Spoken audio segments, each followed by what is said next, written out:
prime creator of all that is. We are, and here we are, finding ourselves in a quiet space of connectedness. When there is frenzy all around, this space we are in, right here, right now, gives us respite from the crazy or the mental madness. Pause and breathing in brings us back to source. For it is source that is our beginning and our familiar home.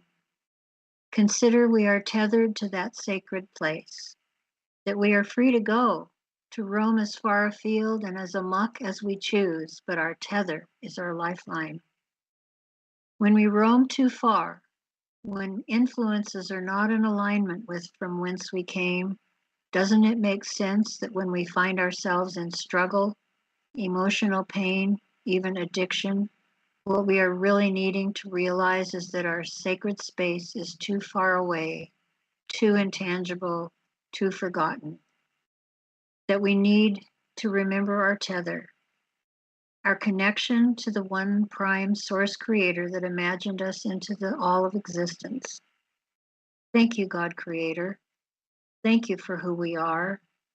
Thank you for the breath that reminds us that we are of you and you of us in this truly divine and perfect creation with every imaginable and unimaginable permutation.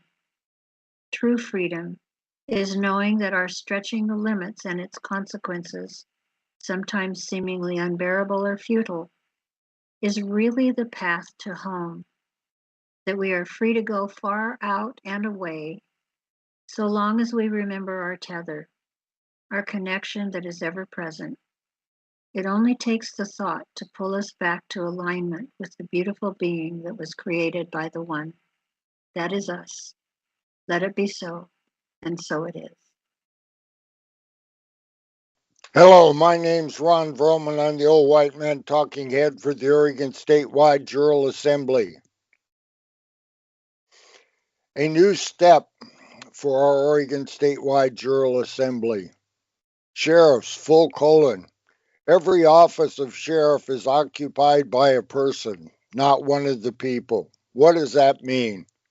If I need to explain the legal fiction that is going on with the deception of the Oregon State Bar, you are too ignorant to hold a position of honor.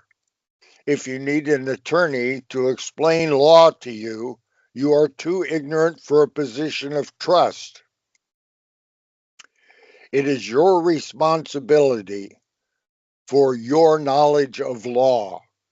Each sheriff and each deputy must read and comprehend the Oregon Constitution circa 1859 and the United States of America's Constitution circa 1859, together with Bouvier's Law Dictionary 6th edition 2-volume 1856 for definitions. They have all failed. Addressing the 9 offices of sheriff that we have specifically notified. Then our grand jury brought forth true bills.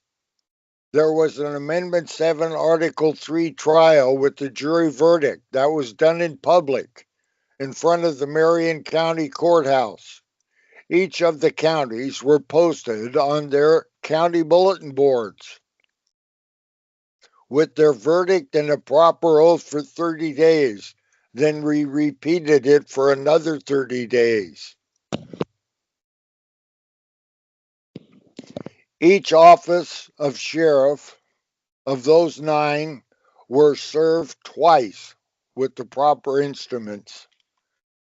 The Oregon State Sheriff's Association has been served with our notices several times since 2017. That association has failed repeatedly. Only 2 out of the 9 met with our court. Each county recorder was queried about the documents required for a sheriff to occupy the office of sheriff. Not one of the 9 passed the audits required by ORS 206, DPSST, county HR and recorder, the oath and bondability, of the laws of nature and nature's God included, Yamhill County has been notified. The office of their commissioners has acknowledged Sam Elliott does not have his proper bona fides. That is a next solid step. And I yield. My name is Brandon Wingerter, Deputy Clerk of Court on Marion County with the Oregon Statewide Jural Assembly, Article 3, Amendment 7, Civilian Court of Record. Where are our sheriffs? For the last several months, we have posted and made available what we worked on as a proper oath for the persons in our governance.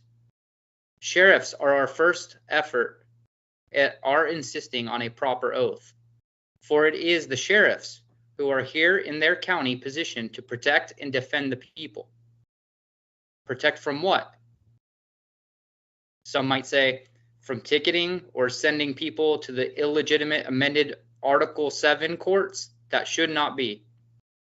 From governance overreach and taxation that they should assist seniors in the prevention of their eviction from their loss of equity, their forever home, and all they possess. Our Article 3, Amendment 7, Civilian Common Law Court of Record has made numerous visits and relentless communications to our county sheriffs on Oregon to offer a remedy from victimization of the people. How, you might ask? It's like a shift in the mind. It is the recognition of one's allegiance to life and that which is God-given. Rather than criminalizing living God-made beings for a dead corporate entity, our sheriffs are our first protection against governance overreach. The significance of elected government officials taking a proper oath to the original jurisdiction, Constitution, circa 1859, is a tremendous recognition. The oath, then, is a promise to our God self, to our Creator God, and to people, not persons. Such a degeneration, taking a solemn oath, is needed for there to be remedy in our authoritative system of governance. Once a sheriff can make the shift, they can see themselves among the people rather than a corporate entity meant to enforce our compliance to the bidding of the state.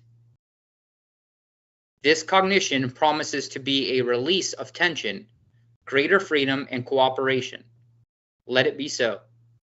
They do not want to let go of this. They do not intend on losing here. And we do not intend giving it back to them. And then the bullets started flying. And then he jumps out of the car. And he's got both his hands up. And he got out of the car, and he had his hands in the air. He's like, just shoot me then. This is what you want, just shoot me.